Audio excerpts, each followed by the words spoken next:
बिहार विधानसभा चुनाव में बुधवार को रक्षा मंत्री राजनाथ सिंह ने भागलपुर के कहलगांव में सभा की।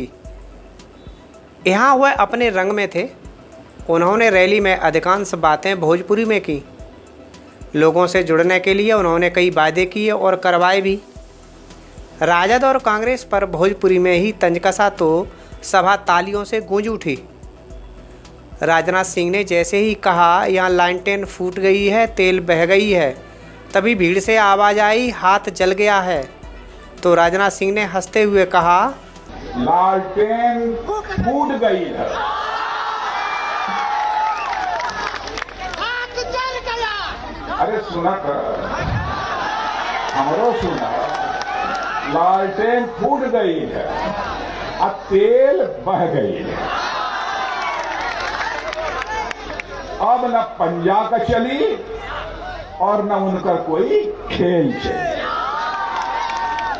इससे पहले उन्होंने कहा कि हमारी पार्टी ने ये संकल्प लिया था कि जिस दिन संसद में हमें स्पष्ट बहुमत मिल जाएगा, हमारे जो भी अल्पसंख्यक उत्पीड़न के बाद वहाँ से भारत में आएंगे तो हम उन्हें भारत की नागरिकता देंगे। और हमने नागरिकता का कानून पास किया।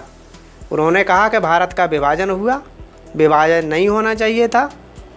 उस समय लग रहा था जैसे भारत माता के टुकड़े किए जा रहे हों। हम लोग नहीं चाहते थे कि भारत का विभाजन हो। हम लोगों ने कहा कि धर्म, जाति, मजहब, इस आधार पर हम कोई भेदभाव नहीं करेंगे।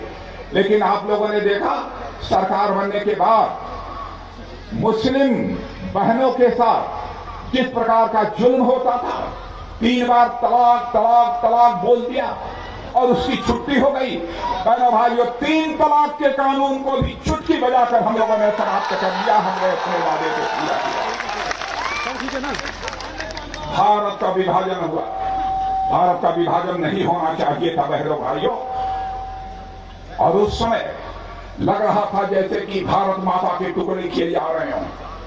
हम लोग नहीं चाहते थे भारत का विभाजन हो, भारत और पाकिस्तान बने।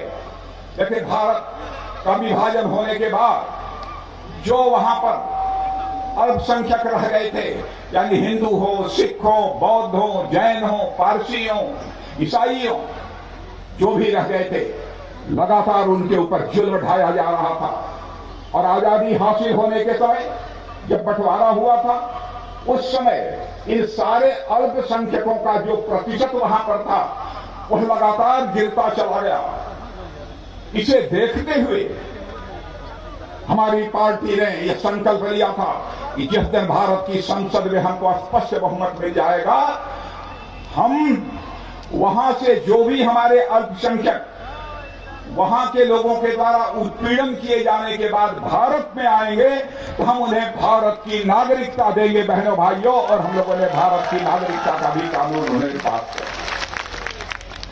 जहां तक हमारे प्रधानमंत्री नरेंद्र मोदी जी का सवाल है, मैं आपसे पूछना चाहता हूं कि आपके ऊपर भरोसा है कि नहीं है? हाथ उठाकर बतलाइए, भरोसा है कि नहीं?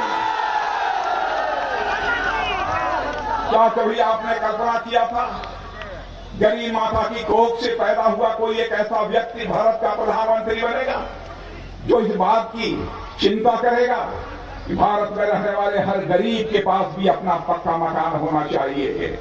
और बहनों भाइयों, सुन लेना, जिन लोगों को पक्के मकान मिल गए हैं, जिनको नहीं मिला है, 2022 समाप्त होते होते हर व्यक्ति को पक्का मकान मिलकर रहेगा। इस वादे को भी हम लोग पूरा करेंगे।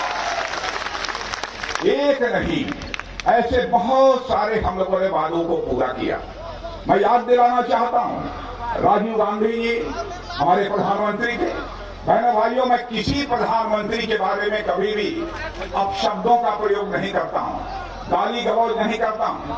मैं मानता हूं चाहे कांग्रेस का प्रधानमंत्री हो, चाहे किसी दल का प्रधानमंत्री हो, प्रधानमंत्री प्रधानमंत्री होता है।